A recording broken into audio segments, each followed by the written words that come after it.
Daros la bienvenida a este acto que ha sido promovido por la familia, pero evidentemente, como son los socios de honor de la Asociación Exartes, del Club Exartes, pues hemos querido participar también organizando conjuntamente con el Ateneo pues este acto que espero que sea bonito, que os guste. Personalmente yo me he acercado a este personaje, a este autor, poeta y persona, de una manera como a tientas, ¿no? Porque no lo conocía ni como persona, ni su obra, ni su vida.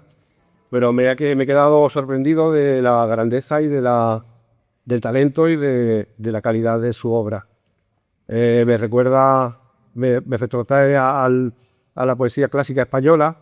Es como digo yo, se lo decía esta mañana a Pedro, que es como si Góngora y Quevedo se hubiesen hecho amigos, o como si William Blake y Baudelaire hubiesen ido a tomarse un cuartito de absenta allí a una taberna de París, o, ¿qué te digo yo? Salvador de la Cruz y su prima Inés de la Cruz se hubiesen ido a hacer un trío con Jesucristo al duda. Es decir, que tiene todo eso de la mística y de la tradición poética hispana. Solamente eso, muchas gracias por venir y le doy paso a Manuel Villalta. Gracias, Ramón. Bueno, pues muy buenas tardes. No hace ni un año que se fue Manolo Fernández Vaca. Sin duda, el poeta más grande que dio esta tierra en el siglo pasado. Y desde entonces, el Ateneo Literario de Puerto Real, junto con el Club Social Exartes, hemos estado preparando este homenaje que hoy queremos ofrecerle. Antes de nada, agradecer a su esposa, así como a sus hermanos Cristina y Antonio, que desde el primer momento se han volcado en hacer realidad esta idea. Y por último, a los aquí presentes que, obviando calores y otros asuntos deportivos, habéis decidido acompañarnos. Y, como no, al Ayuntamiento, que desde el área de Cultura se vuelca con nosotros en todas nuestras actividades, muy especialmente a sus técnicos y trabajadores. Manolo Fernández Vaca fue un genio y como tal se comportaba. Para él no había normas ni modales. Se reía de todos y con todos, hasta de su propia sombra. Los genios no se circunscriben a una sola actividad. Él era polifacético e igual creaba un soneto que una obra teatral, componía letras de carnaval, dibujaba y hasta nos cantaba algún cantecillo flamenco. Independientemente de este merecidísimo homenaje mismo, la edición de una antología poética que, si bien no aglutina toda su obra, sí recoge en ella la mayoría de ellas. Mención especial merece la edición completa de Edad Humana, que pienso que es la obra cumbre de Manolo, o al menos la cumbre de lo que él publicó. La edición incluye también Vía Crucis y múltiples sonetos, así como unas viñetas dedicadas a la docencia. Y en la portada podemos ver otra de sus genialidades, su escudo heráldico, autoproclamándose Marqués del Grifo. Creo que hemos logrado un trabajo que el mismísimo Manolo estaría orgulloso de él. El libro será presentado el día 7 de agosto durante la próxima Feria del Libro, pero hemos querido traerlo hoy aquí para que sus amigos lo tengan antes. Así pues, en el hall a la entrada podéis adquirirlo si es vuestro deseo. No quiero alargarme más, así que aparte de agradeceros vuestra presencia, desearos que disfrutéis de este acto como lo disfrutamos los que participamos en él. Muchísimas gracias.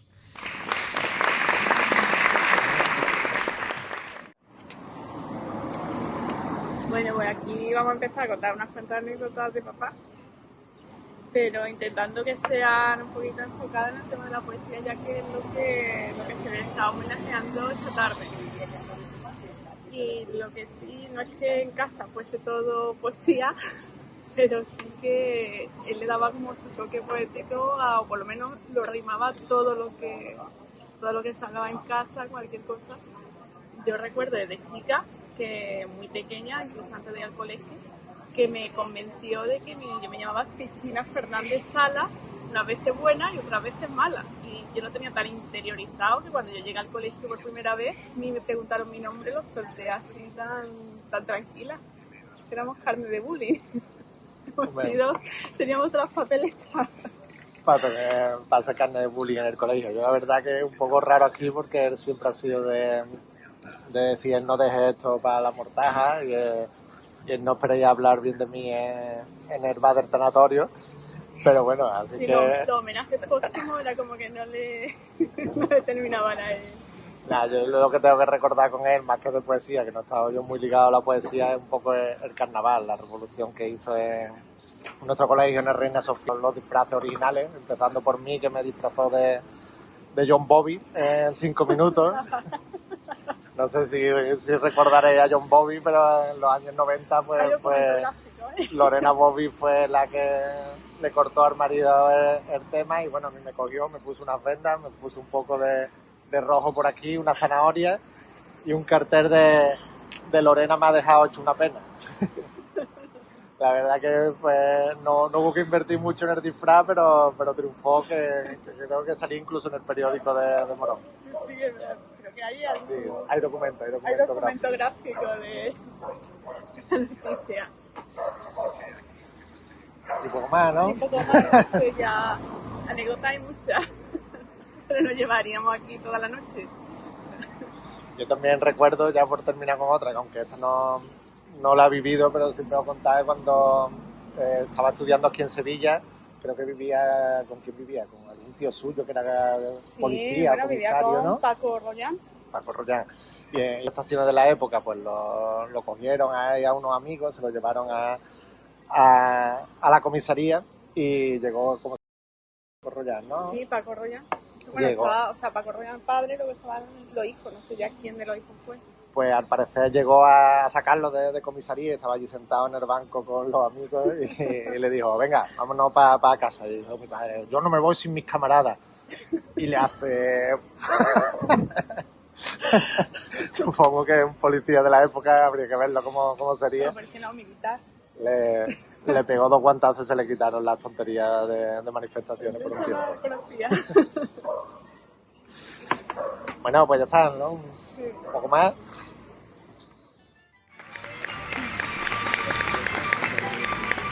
Bueno, picamos los cabales de la comida. Nos han dicho que habláramos de nuestra experiencia y nuestra vivencia, como no. A mí me gustaría empezar encajando al Manuel en el entorno familiar.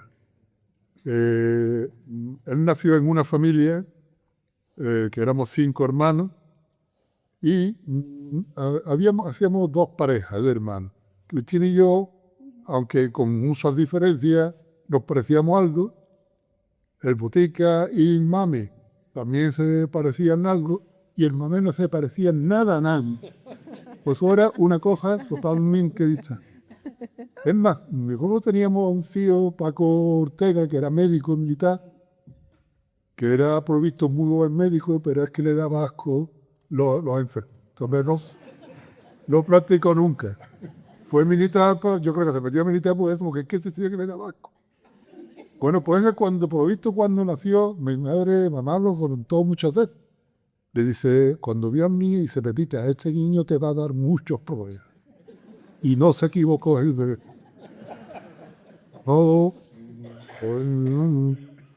Es una figura tremenda, magnífica, no sé qué, pero Tela no ha dado un punto. Por desgracia duró poco, ya que a los 11 años ya Manuel fue el primero que decidió ir para el seminario, y ya a raíz de ahí ya no estaba Manuel. Después el Botica también, bueno, el Botica era mi hermano mayor, se llama Jesús, pero todo el mundo lo conoce por el Botica, los de aquella época. Lo mandó mi padre también de voluntario forzoso a los 16 años a Granada, precisamente con este médico militar, a que hiciera la mili, y allí se quedó porque era horroroso también. Era todos los días, había un guardia en mi casa. Estamos hablando de Manuel. Y después ya me fui yo también al seminario, Cristina también se fue a Granada, mami ya. Entonces, el único día que sí ha sido sagrado siempre en casa ha sido el 19 de marzo, el día de San José, el día de mi madre, que ese día sí veníamos de donde estuvieran. Creo que incluso me dijiste antes que venían de Londres. De Londres. El botica venía de Las Palmas, ¿verdad? Ese día nos reuníamos todos. Por supuesto, estaba allí Manolo con nosotros. Después otra cosa que tenía Manuel, que es muy curioso, no sé si te acuerdas, pero te lo he comentado. Él montó una capilla en la galería, pero te estoy hablando de cuando tenía 9 o 10 años, no tenía más. Y decía misa. Y nos predicaba, nos sentaba allí a nosotros, nos predicaba, él decía su misa, consagraba como un tarrito de vino que le daba a mi padre para consagrar, que yo creo que por eso decía la misa, para beber el vasito de vino. Y yo me acuerdo de que estábamos todos y él estaba predicando y tenía eso, era antes de irse al seminario. Y otra cosa que quiero recordar, ya que me acabo, ya te dejo, era, y Madero que está aquí, mi primo Miguel, porque mi primo Miguel se acordará del juego de las pajaritas. Las pajaritas era un juego que teníamos, estaba con... ¿Tú te acuerdas también? En mi casa había 2 habitaciones. Delicadas. Y en los pasos de Semana Santa. Bueno, pues era una imaginación tremenda. Se montaba una historia del malo, porque unas veces se jugaba al campo, otras veces a la ciudad, pero sobre todo lo que le gustaba era la policía. Tenía más una pajarita que se llamaba Felipe, no sé, mejor era que estaba hecho de papelito, del papel geán, de ese que era blanco y negro de papel fumar, y ese, me acuerdo, bueno, pues sí, cómo era, se lo cogió una vez, se lo partió, tiró el bate y se meó, porque le daban su coraje, ¿no? Pero se le cayó una mijita, entonces él cogía y esto era como una reliquia, lo volvía a hacer, lo metía dentro, y entonces era una historia y con eso que era para que se pudiera dar escrito, pero claro, pues esto era lo que... No, me acuerdo, y me adentro que esté allí, gente que conocí. Y yo creo que, bueno, contar también lo de Sevilla. Sevilla, estaba él estudiando allí, y efectivamente estaba en casa de Paco Royal, un tío nuestro que era policía, porque mi padre yo creo que no se fiaba de él ni un qué, y hacía... Y yo, sin embargo, cuando me fui, me meten en una pensión. Bueno, pues llegó un mes detrás mía, al el CEDU, Antonio, dame un poquito de comer, en casa del chupaco no me dan de comer. No requiero nada cuánto. Y venga hablándome de que esto, que le pegaba, que no se pega, no sé cuánto. Hasta que yo me escribí a mi padre, no sé qué, no sé cuánto. Y yo, papá, no te preocupes, viene Freddy, que mi hermano 4 años mayor, pero yo era el que me tenía que hacer en casa. Convencí a mi padre, me lo mandó conmigo a la misión de estar por la muerte. Ya a partir de ahí,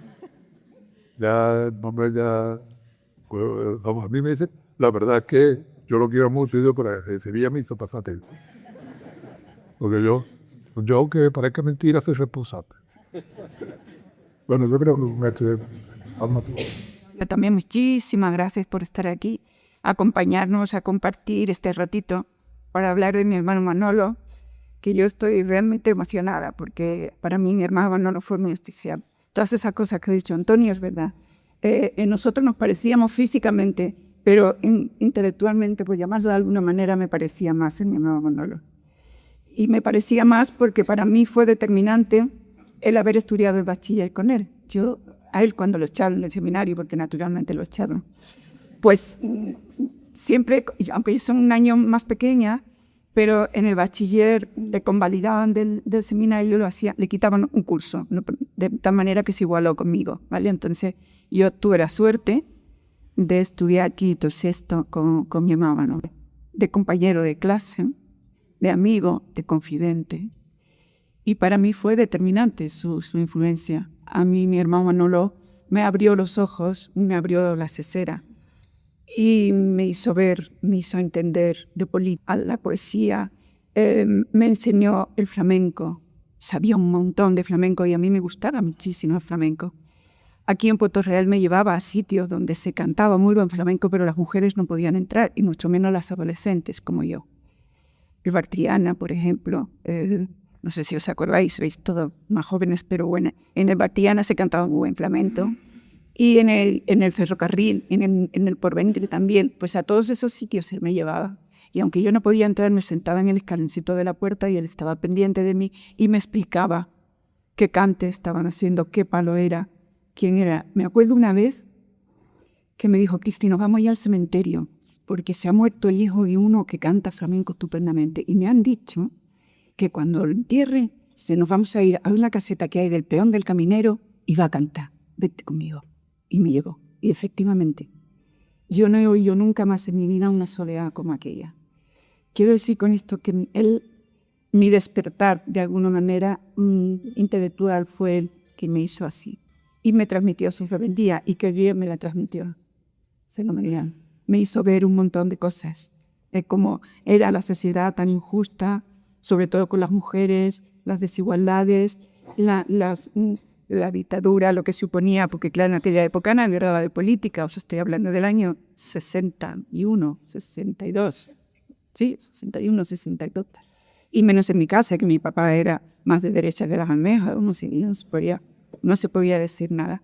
Entonces, para mí Manuel, que por cierto os voy a contar porque le llamábamos Manuel, porque de pequeñito le llamábamos Lolo. Y un día se cabreó y se llamó muchísimas anécdotas de cuando era pequeño. Una de las cosas curiosas, que siempre lo contaba mi padre, yo no me acuerdo, que salió leyendo de manera espontánea. Estaba bien en la farmacia, mi padre estábamos allí nacimos todos, en la farmacia de Calle Real, y cogió un billete de 5 duros y empezó a leer: el Banco de España pagará al portador la cantidad de 25 pesetas. Ya que se quedó mi padre, por lo visto se quedaron horrorizados. ¿De dónde había ese niño aprendido a leer? No lo sabe nadie. Aprendió a leer solo. Era tremendo, de verdad. Una vez me acuerdo que nos perdimos por las canteras, los dos. Estábamos con la tata o quien fuera, y nos perdimos en las canteras. Y entonces yo tenía miedo. Y me dijo: tú no te preocupes, Cristi, vamos a hacer una cosa. Vamos a hacer como si fuéramos 6. Tú haces de 3 y yo hago de otros 3, con distintas voces. Tú tienes que decir: oye, Arturo, no te vayas a caer. Y entonces luego me contestas en otro tono. Fijaros, la imaginación, debíamos de tener 7, 8 años, desde chiquitito. La verdad es que no se podría decir miles de cosas, solo lo voy a resumir en que era un genio. Y los genios, pues a veces son difíciles. Eso sí tengo que decir y reconocer y darle las gracias eternamente a mi cuñada Paquita, que es la mayor suerte que pudo tener mi hermano Manolo, encontrarse con Paquita. Gracias, Paquita, por haberlo querido, haberlo entendido y haberlo cuidado durante tantos años. Y qué gracias.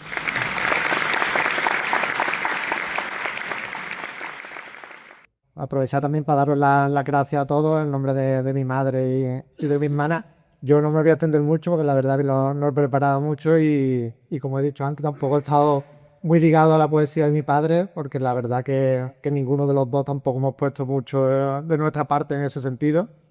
Y no lo digo como algo negativo, sino todo lo contrario, como algo positivo, ya que él afortunadamente ha dejado que mi hermana Cristina y yo viviéramos nuestra vida sin necesidad de darnos mucho más por culo del necesario con las cosas que a él le gustaban, como la política, la poesía o el carnaval.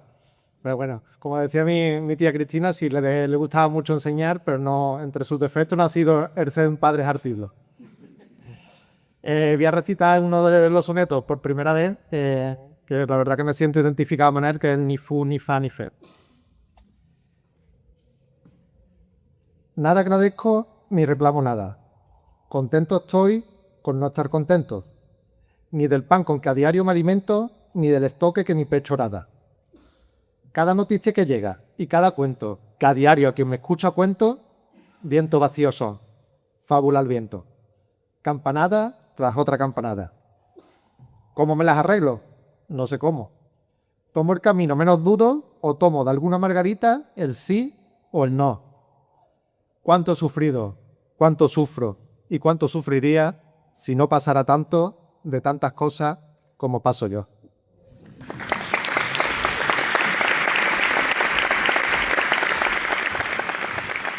A Manolo lo conozco en el Centro Alegría de Vivir, en los años 70, en el sótano de la iglesia de San José.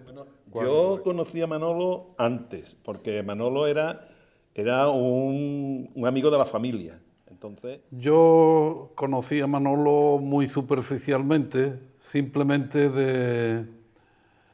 de verlo, oírlo en el bar central, que era donde tenía su oficina.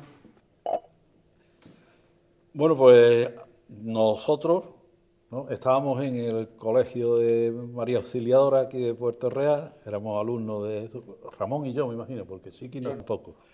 Y fue nuestro profesor que, si te digo la verdad, a mí me recuerda mucho al maestro ese de Unamuno que decía: nunca nos acordaremos de lo que decía, pero siempre nos acordaremos de él, ¿no? entonces yo era pequeño, tendría 10, 11 años, y Manolo iba por allí a ver a mi padre, porque era muy amigo de mi padre.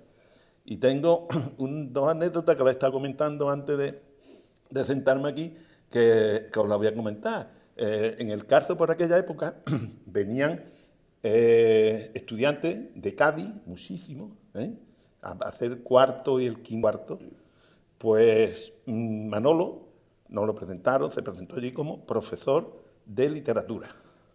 Entonces, pero sí es cierto que ya cuando cogí contacté más directamente con Manolo fue en la academia de aquí de Puerto Real, todos se acordarán, la Academia del Carso, que fundamentalmente, y por el carácter que tenía, de bonachón, de tranquilo, de eso, pues igual que le pasó a mi padre, en una clase con el Carso, que allí no había que se metiera a meterse en una clase con mi padre o con Manolo y las que se formaban, ¿no? De él, ¿no? Porque es verdad, porque él se enrollaba tanto en las clases que saltaba de una cosa a otra, y la verdad que enganchaba, pero yo no me acuerdo qué asignatura nos daba. O sea, si historia, si esto, porque iba de una en otra y lo que iba era contando cosas interesantes siempre, o sea, que captaban la atención nuestra, pero eso, yo no me acuerdo exactamente qué asignatura daba.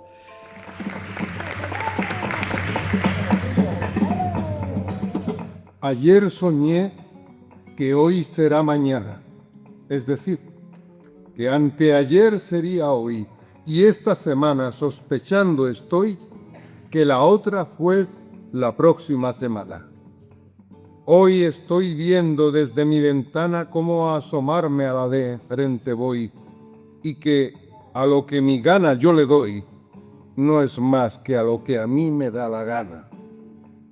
Mañana añoraré en el extranjero la tierra en que nací y en la que estuve siempre, donde estoy vivo y donde muero. Y pasado mañana, en una nube, veré bajar el escalón que sube mi pie descalzo, intemporal y entero. No lo sabía. Nado en la opulencia, soy joven, estoy sano, luzco hermoso, y por la noche en mi edredón reposo, sin gusanos que roan mi conciencia. No sabía que un pozo soy de ciencia, ni que me quiere todo el mundo, no solamente mi familia, y que orgulloso puede estar de mi estirpe y descendencia. No lo supe hasta que vi a aquel viejo mendigo acurrucado entre periódicos, solo, con tos, hueso y pellejo, al que un guardia a patadas despertó. Ahora sé que no sé de qué me quejo, y que aquel pobre hombre no era yo. Cuando se llega a la sabiduría de saber que uno es un ignorante, lo que importa es que nada es importante y lo que te apasiona es la apatía. Cuando se deja al fin la valentía de llevarse uno el mundo por delante, ¿qué más nos da que el músculo no aguante ni que el alma no fluya más poesía? Duro es el pan, aunque lo puesan tierno. Tus narices las ven en lontananza. Cualquier minuto te parece eterno. Tu mano cae más de lo que alcanza.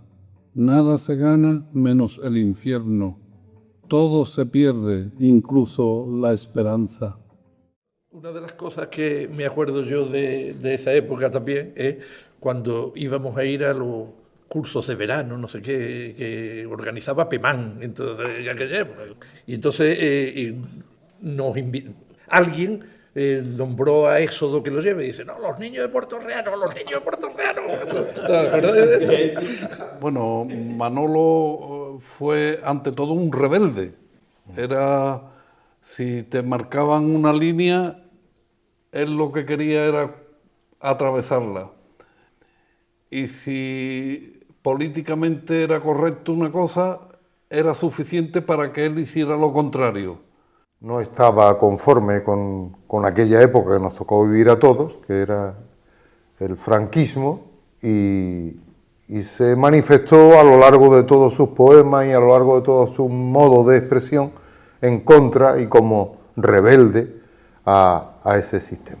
En el año 55 escribir aquello en aquellos momentos era realmente jugarse la vida, y Manolo le pasaba ahí desde lo mismo, escribía y recitaba donde menos se pensaban que podía hacerlo, como era el grupo madrigal o en la parroquia o donde fuera, hablaba, yo no sé, a veces creo que alguna que otra vez se lo llevó la Guardia Civil. Bueno, en la Posada del Bello... Él defendía una historia completamente libre, ¿no?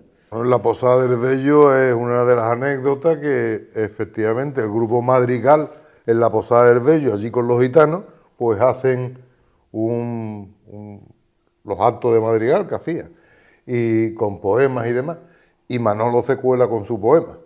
Su poema es Niña, sal a bailar para que aplaudan los señores, y que las joyas lucen más en los ambientes pobres y míseros, ¿no? Entonces, claro, pues a aquello le costó el disgusto de que se los llevaran y que... No, solamente subrayar eso, o sea, que el contexto de edad humano, además, con los 33 años de Cristo y tal, estaba situado en ese contexto. Y a donde además yo creo que hace un cantertag que suponía frente a un medio hostil, como era el colegio. Lo que no, sí, pero me refiero, lo que era la alegría de vivir había muerto. Eso ya no estaba, ya no tenía nada que ver. Se cagarán encima de tus bustos de bronce, inocentes palomas y golfos gorriones. Serás para los niños la estatua de ese hombre. Preguntará un turista, ¿quién es al Cicerone? Y éste tendrá que leer en el pedestal tu nombre. Qué hermosa habrá de ser esa España de entonces. Bendita España cuando nadie te quiera ni te oya. Benditos sean quienes mienten cuando nos piropean o nos echan menos años de edad, y los que dan por buenos nuestro mal chiste o nuestro error nefando. Malditos sean que les vayan dando los que nos dicen la verdad, los que nos ridiculizan con los labios llenos de amor y mal yogur de contrabando. Que se guarde en su esfínter más trasero la lengua al lenguaraz franco y sincero, que nos da la verdad y nos da el día. Y Dios guarde al mendaz y al mentiroso labio que sabe que un embuste airoso es filigrana, música y poesía. Cambio arteriosclerosis por acné, la chostez por un cero en informática, por energía estética la estática, por porro y priva el puro y el café. Cambio experiencia por yo que sé, por piscina de barrio la probática, por una crisis conductual la asmática, por meter mano a andar metiendo el pie. Cambio jubilación por una beca, club de tercera edad por discoteca, por golpes en la moto los de tos, por comidas McDonald's las del coco, la santa esposa por un chochoboco, por decir hola, decir adiós.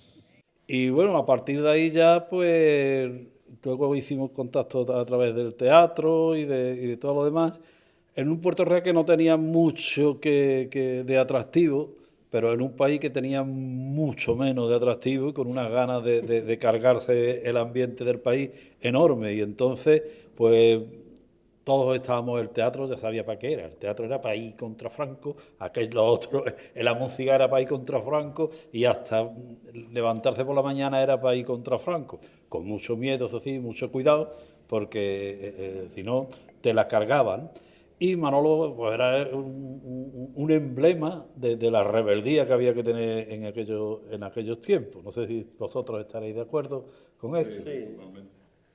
Bueno. Luego realmente yo le perdí la vista, en el sentido de que él no formó parte del grupo Éxodo, que fue el que continuó aquel inicio de grupo teatral. Como actividad además teatral que había, nada más que eran las revistas que traía el teatro principal, revistas a las cuales acudía Manolo, algunas de ellas muy famosas, la de Emilio el Moro. Bueno, pero además he tenido el gran honor y placer de formar parte de sus espectáculos. Y además en una de ellas sonó en mitad de la revista, cuando estaba actuando Emilio Moro, sonó una voz potente diciendo: Emilio, renovarse o morir. Ya después, en otra época, ya más mayorcito, bueno, con 16, 17 años, fue cuando nos lo encontramos en el grupo teatro, que él iba, porque bueno, sobre todo en el tiempo de edad humano, porque como era suyo, pues iba muchas veces a opinar y a decir, pues esto aquí, pero era Ramón el que lo llevaba. Cuando empecé, lo conocí, era cuando el principio del grupo de teatro, pero todavía no había una idea de grupo de teatro, sino que se quería montar una obra. Y yo fui también allí como un casting, porque allí se decidió lo que se iba a elegir. Yo fui en aquel momento uno de los candidatos al Príncipe, pero luego me lo quitó Amador. No obstante, sí, que nosotros empezamos todo ahí a través del club La Alegría de Vivir, ese que funda además un padre Brione, o yo qué sé, que venía de Fajardo. Gregorio fue después, me parece. ¿Sí? Gregorio fue Brione, ¿no? Antonio Brione o algo así. Ese funda el club y a partir de ahí, como alternativa además, en un local totalmente clandestino, los sótanos de la iglesia de San José que se limpian, que eran unos antiguos enterramientos y aquello lo limpiamos, lo acondicionamos y a partir de ahí, bueno, pues surge además una actividad, primero unos pequeños sainetes que se hacían en un escenario que hizo Lechuga y que hizo toda esta gente y Salvador Puente.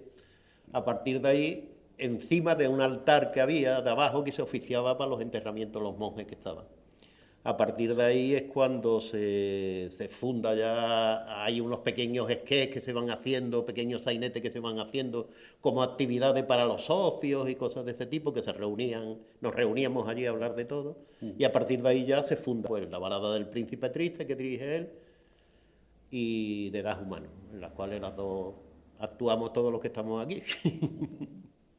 Como anécdota, yo ahora me acuerdo del comienzo eso de la balada del Príncipe Triste, todavía no había grupo eso. No había grupo.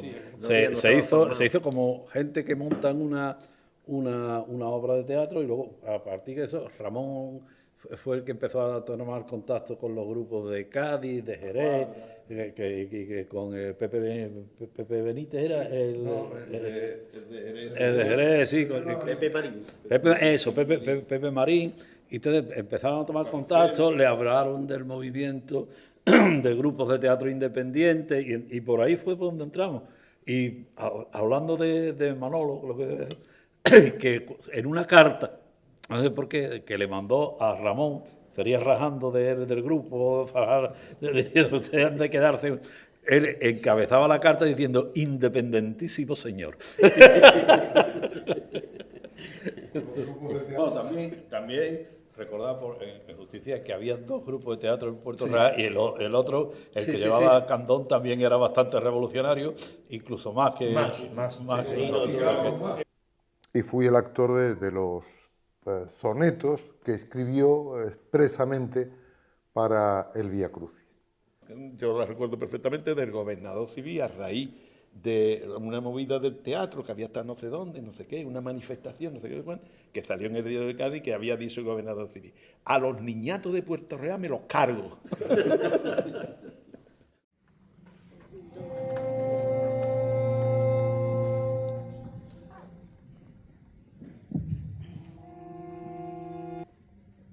Se hace bello el dolor para que sea el hombre.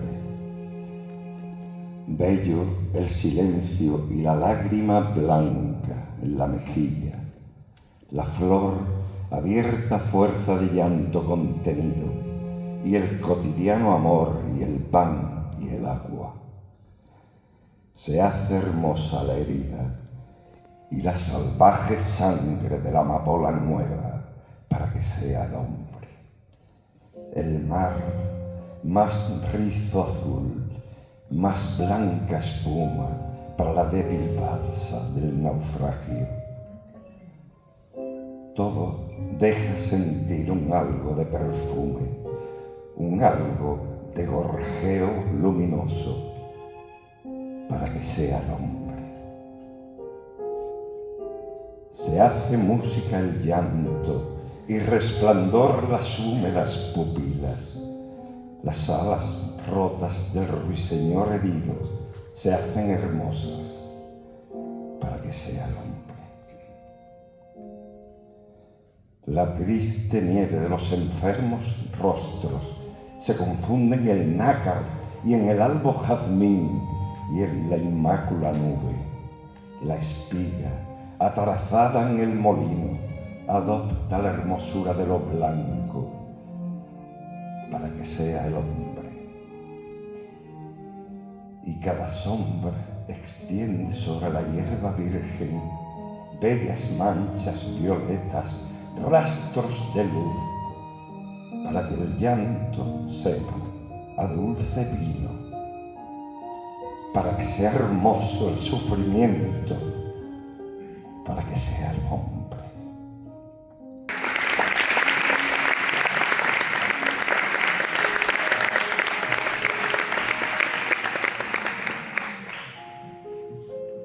Ha soñado esta noche con un jardín sereno, de verdes laberintos y sosegadas frondas, con una fuente blanca ascendida a las estrellas, como un árbol de perlas para besar las nubes, por donde paseaba como una luz ingrávida una muchacha blanca de pupilas azules, con el cabello rubio, con los labios de fresa y con la primavera bajo su blusa blanca.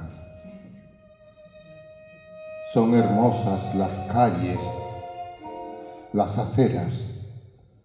Suena a beso de ala cuando los pisa el hombre enamorado.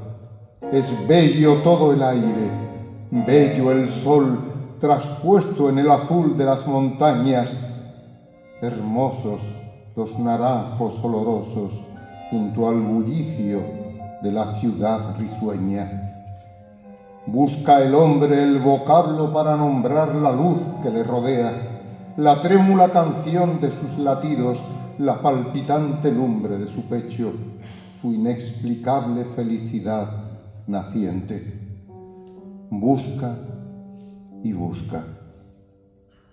Penetra en los jardines, calcula la extensión malva del cielo, persigue el curso de un manantial de plata, se sienta bajo un árbol, sueña, sueña. Es inútil. No hay nadie que responda. Se hace de noche en el parque. El arroyo y la ciudad. Sale redondamente una luna brillante y amarilla, tan grande como nunca la ha visto el hombre.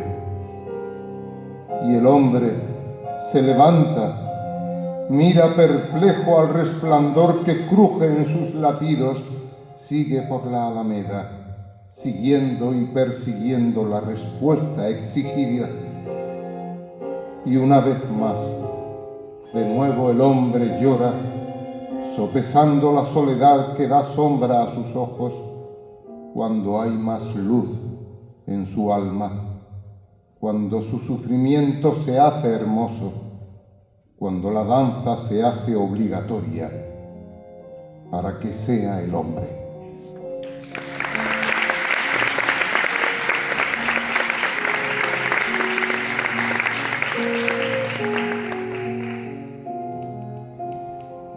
el hombre al cartel puesto ostentosamente sobre todas las cosas y lo lee, levantando los ojos hacia la primavera. ¡Atención!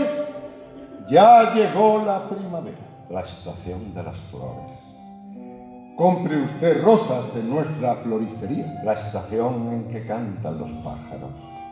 Compre usted nuestros nuevos discos, nuestros canarios de pura raza, nuestros jilgueros amaestrados. La estación que rezuma poesía. Compre usted nuestros libros de verso. La estación de la alegría intensa. Alégrese usted comprando nuestros vinos. La estación con sabor a esperanza. Juegue usted en nuestro sorteo de primavera. La estación del amor.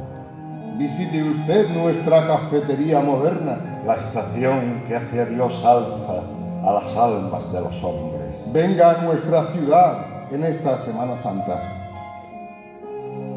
Mira el hombre al letrero, terriblemente puesto sobre todas las cosas, sobre el ramaje airoso de los parques, sobre el manso reflejo de los lagos, sobre el ágil disparo de las fuentes, sobre el fragante júbilo del naranjal en flor, sobre las verdes flautas de los setos, sobre el temblor oculto de los labios, sobre la miel secreta de las almas que anega todo el ámbito de la primavera. Y más allá de las floridas letras del cartel, sobre todas las cosas de la primavera, se oye el manso ruido de una lágrima blanca que brilla temblando en el dolor del hombre, cuando la primavera se hizo hermosa para hacer más oscuras las manos de los hombres, para que fuesen bellas las lágrimas del hombre. Lo que pasa es que hice mucha amistad con él en cuestión de... Bueno, a Manolo lo que le gustaba era el cachondeo y a mí también. Y entonces... Una barra. Yo que tú que lo has dicho antes que yo. Pero entonces... Me he entretenido mucho en las barras con Manolo. Hemos ido al carnaval juntos, hemos ido, me acuerdo perfectamente, el teatro, una noche al hospital este que había de antituberculoso. Sí. El que bueno, que ahora es la base del hospital de Puerto Real. Y fuimos, y entonces allí hacíamos 4 cosas para que los enfermos se distrajeran y demás. Y él salió y dice, espérate, acompáñame. Y yo con la guitarra allí no sabía ni tocar la guitarra, pero vamos, algo me defendía, ¿no? Y dice, anuncia al niño de las gafas, que va a cantar con su tocado. Y allí salió y empezó a cantar unos fandangos, ¿no? Yo tocaba más, pero él cantaba peor. Cantaba peor flamenco, ¿no? Porque el oído tenía. De la familia Vaca yo creo que es el único que tenía oído. Y el niño de la gafa empezaba a cantar flamenco, pero además improvisando las letras, decía, este barquito velero a vosotros llevará a puerto, pero a mí me va a llevar el sombrero. El sombrero era una venta que estaba al lado del hospital, y esos eran los fandangos que cantaban. Yo recuerdo una vez que llegó al bar central y dijo que aquello era el nido del cuco, porque todos los que habían allí tenían algo de loco o de rebelde, en este caso, ¿no? Es que un día aparece aficiado. Y claro, nosotros con 14, 15 años nos agobiamos. Manuel, no, tranquilo, no pasa nada, no pasa. Y venga, empezó a hablar. Yo creo que fue el día que hubo más silencio en la clase, pero porque estaba todo el mundo acojonado. Dice, pero Manuel, ¿no tiene Ventolin? ¿No para el Ventolin? Para no sé qué. Dice, sí, pero hoy no me lo puedo poner, porque mañana voy a una revisión médica para ver si hago la mili o no la hago. En aquellos tiempos se le decía que estaba loco. Y yo creo que no, que era cuerdísimo. Y conocer a alguien que escribía de verdad, cuando yo era incapaz de lo más mínimo, escribir con la soltura que él escribía, de teatro, de poesía, con la sensibilidad que tenía, pues la verdad es que lo llegué a admirarlo mucho.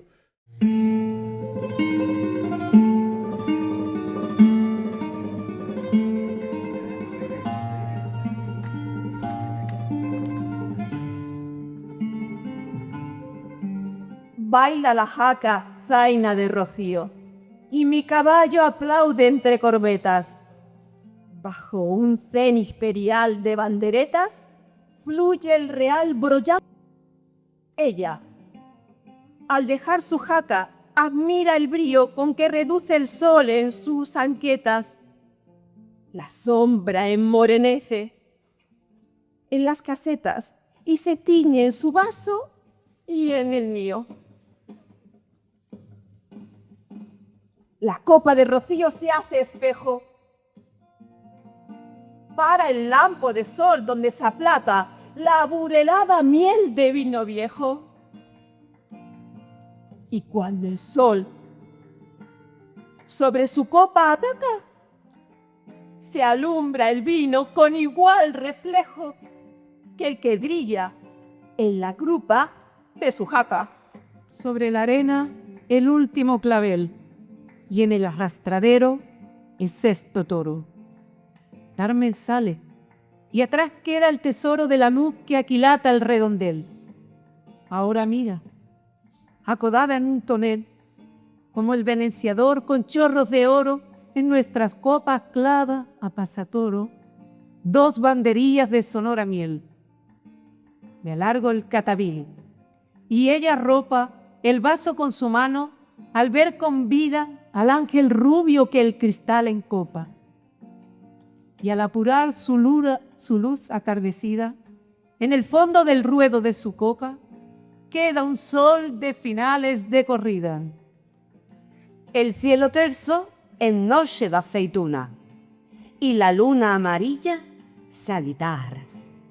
Lola pronuncia un cante que se agarra en los racimos que la parra acuna. Viro pajizo en la botella bruna que al oro dentro de su copa amarra.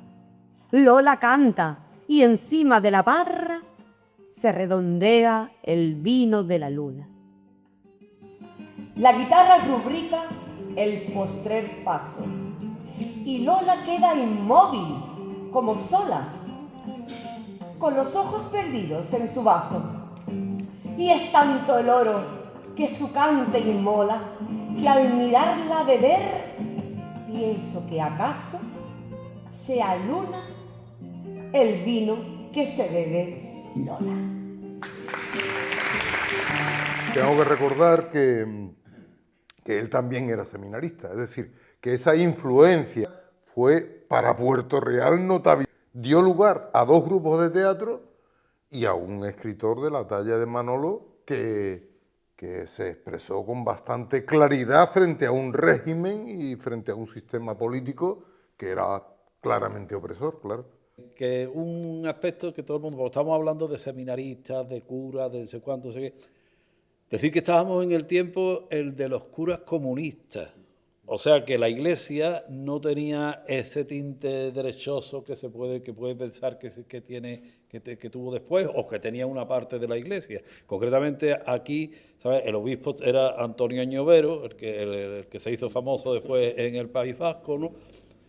Y que había mandado al padre Troje con la orden de proteger e iniciar aquí los movimientos obreros, o sea, que los sindicalistas se reunían en la sacristía de la iglesia y todo demás. Digo un poco para que no confundamos la historia. Y hubo una boda de... Y Manolo estuvo vinculado en cierta manera, en cierto modo, a ese movimiento eclesiástico, pero la perspectiva de él era diferente.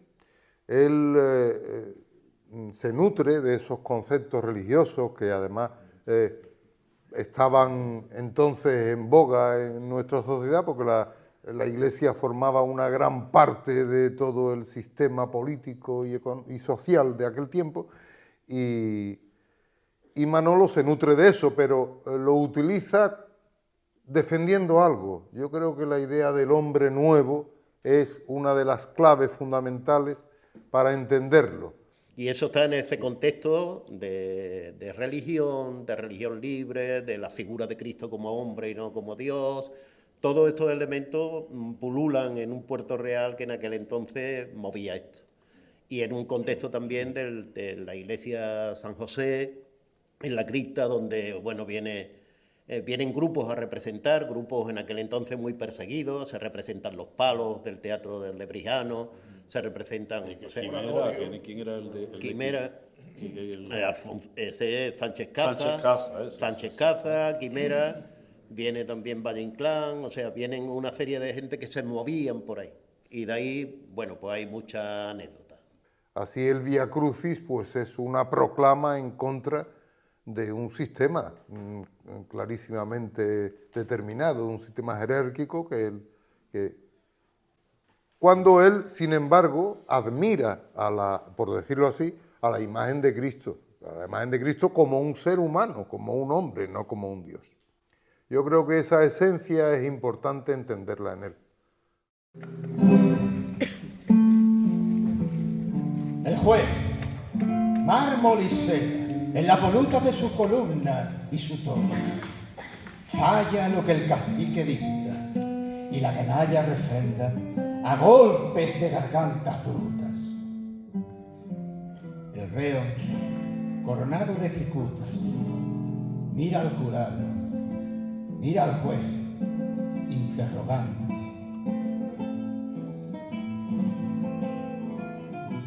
Que es interrogatorio improcedente. Ante la guananil y la toalla, alza la ley sus manos impolutas. El pueblo linchador calla un instante para eructar su brindis de aguardiente y empieza su camino el caminante.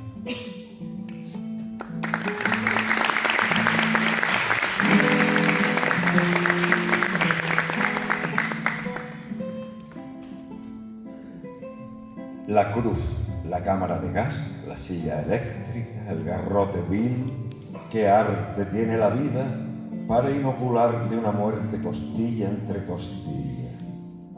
La cruz, patibularia maravilla, que es condecoración, joya, estandarte, cuadratura del círculo y baluarte de mendicantes damas con mantilla. El caminante carga con la ambigua maquinaria de oprobio y recompensa que mueve a Adán desde su gesta antigua, y en un instante, en sus adentros, piensa mientras avergonzado se santigua, que atrapa en su cabalso a su despensa.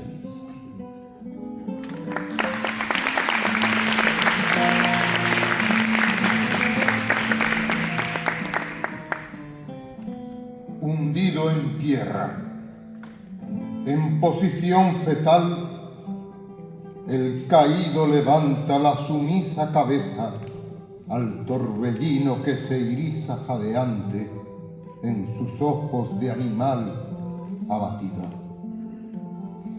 Pueril y elemental grita, ¡Madre! Y al fondo la divisa, coronada con tiara de papisa, hierática, estatutaria y matriarcal. Extático el caído se incorpora, como rompiendo el cascarón y el vientre de su primera y terminal aurora. Y ve una diosa bajo palio, que entre cirios se bambolea mientras llora, sin que el caído su regazo encuentre. Positivamente que tenía escrito cientos de poemas más, pero él mismo los ha destruido la gran mayoría. Para mí lo que queda de Manolo es un cariño enorme hacia él, y un agradecimiento porque no enseñaba una sola cosa, ¿no? A mí me enseñó, o yo lo admiraba como poeta, que era grande, como filósofo también, porque inquieta, que hacía preguntas, y sobre todo, por sus ganas de vivir, por su alegría, por el cachondeo, que también me gusta. Es decir, porque El valor que resalta es el menos grande. No, es que ella era muy gran poeta, muy gran filósofo, pero era más gran cachondo. O sea, que era enorme el cachondo, vamos, en el sentido de gustarle la vida, de gustarle pasarlo bien y sobre todo gustarle reírse y picar a los malajes, porque le gustaba mucho picar a los malajes y a los no malajes. A mí me picaba a todo el mundo, le gustaba mucho picar. Pero eso, ese sentido del disfrutar a pesar de todo, porque él era muy consciente de lo mal que estaba el país, de lo mal que estábamos todos, pero disfrutar a pesar de todo es la gran enseñanza que saco yo de él, aparte de las otras, claro. Bueno, mi relación fue corta y demás, lo que sí me abrió un mundo nuevo, o sea, un mundo a través del teatro, a través de la poesía, a través de la vida. Conocí a mucha gente interesante a través de esto y bueno, ese es el legado realmente que me dejó. Los recuerdos que tengo de Manolo, como eso que comentaba antes, ¿no? Era un cachondo, era un comprometido con la causa de la época a su forma. Porque él no tenía pelo en la lengua cuando tenía que decir lo que pensaba. Pero eso, ese sentido del disfrutar a pesar de todo, porque él era muy consciente de lo mal que estaba el país, de lo mal que estábamos todos, pero disfrutar a pesar de todo es la gran enseñanza que saco yo de él. Y recuerdo pues, muy buenos ratos hablando con él, unas veces la centrada, y charlando simplemente, y transmitía alegría, ¿no? Y recuerdo perfectamente la entonación, como hablaba, eso se me ha quedado. Lo que sí me abrió un mundo nuevo. Si Manolo viera esto, desde luego no puede ser más propio, en una copa precisamente. C'est fini.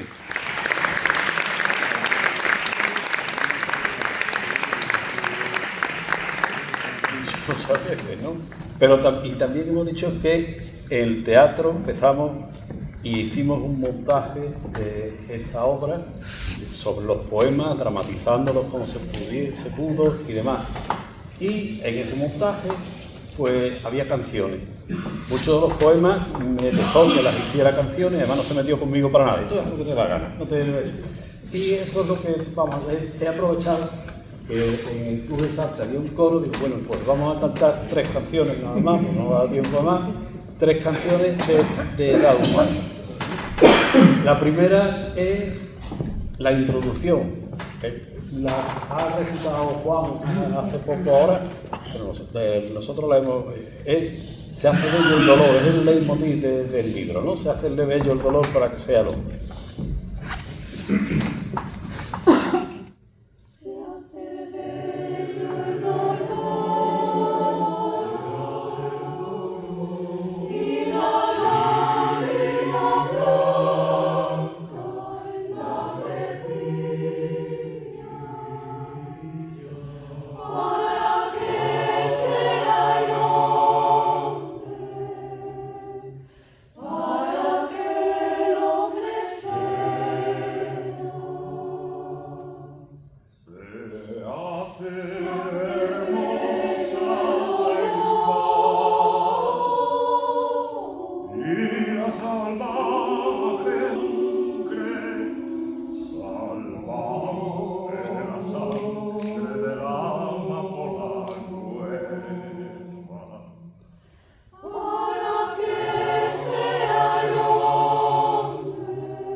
Las húmedas pupilas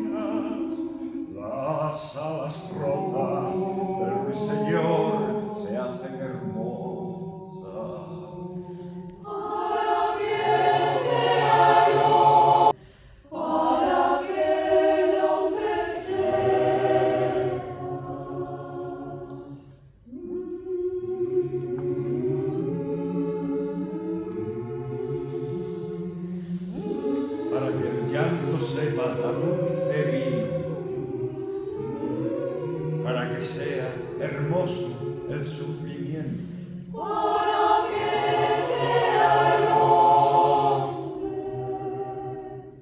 para que el hombre sea.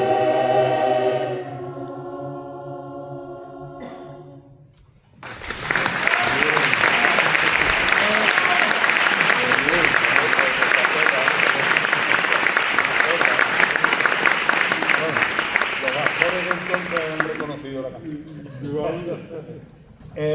Vamos, la segunda que vamos a cantar es un poquito más rara, es el poema número 3, que lo que habla es del nacimiento del hombre directamente.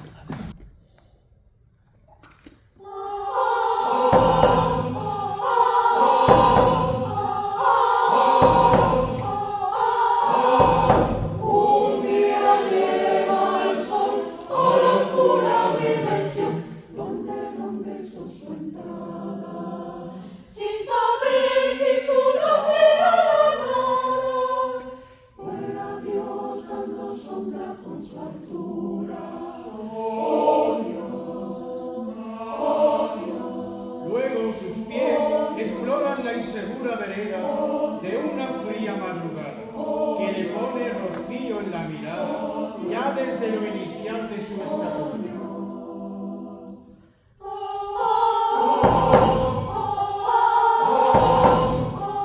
Lo demás es sentirse ya enganado sobre una extraña luz, sentirse vivo, con un puñal hundido en el costado. El mundo, como acuse de recibo, lo inscribe con un nombre en el bocado. En casa se le da un diminutivo.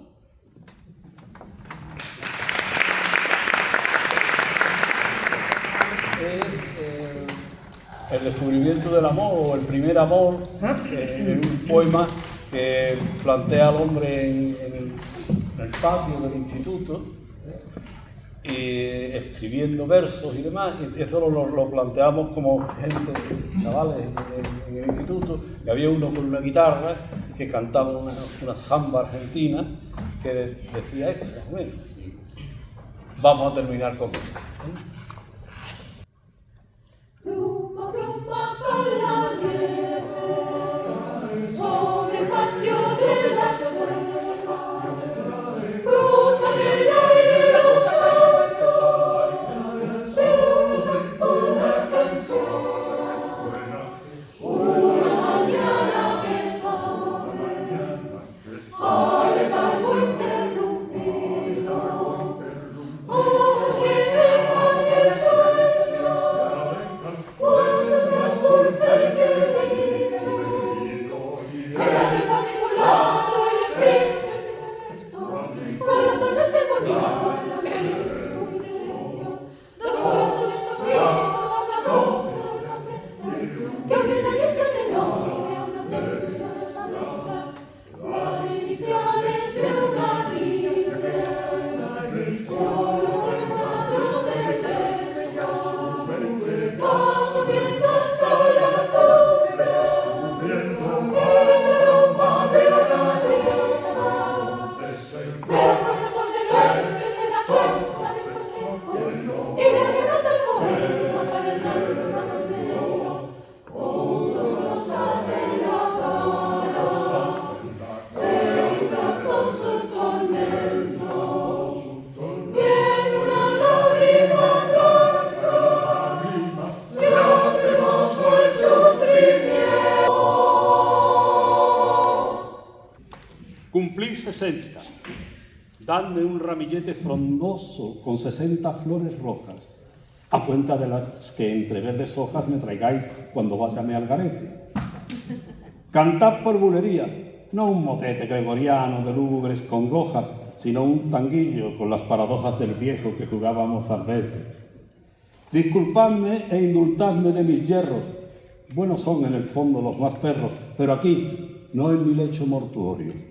Sobre todo, contadme los chascarros que contaréis a medio voz, soguarro, en la barra del bar del tanatorio.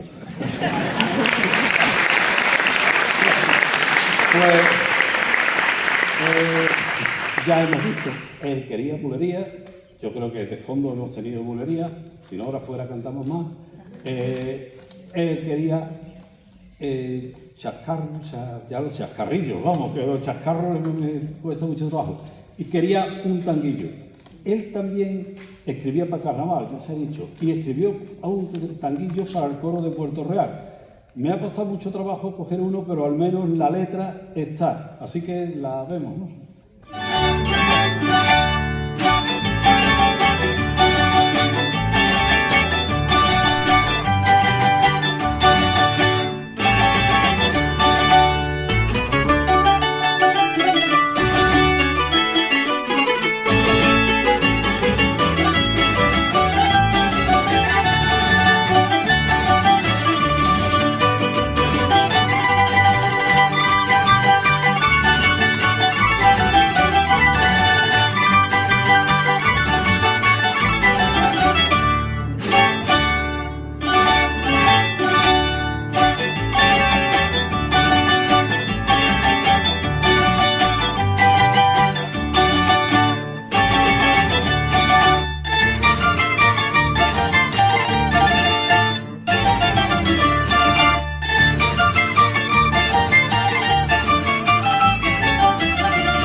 Contarnos los chascarrillos, pero creo que es mejor que lo contemos ahí, tomando una copita, que es lo suyo, y no damos por terminado el acto porque con Manolo no acabaremos nunca. Eso, pues nada, muchas gracias. Yo me lo he pasado muy bien. El Ateneo invita a una copita, así que...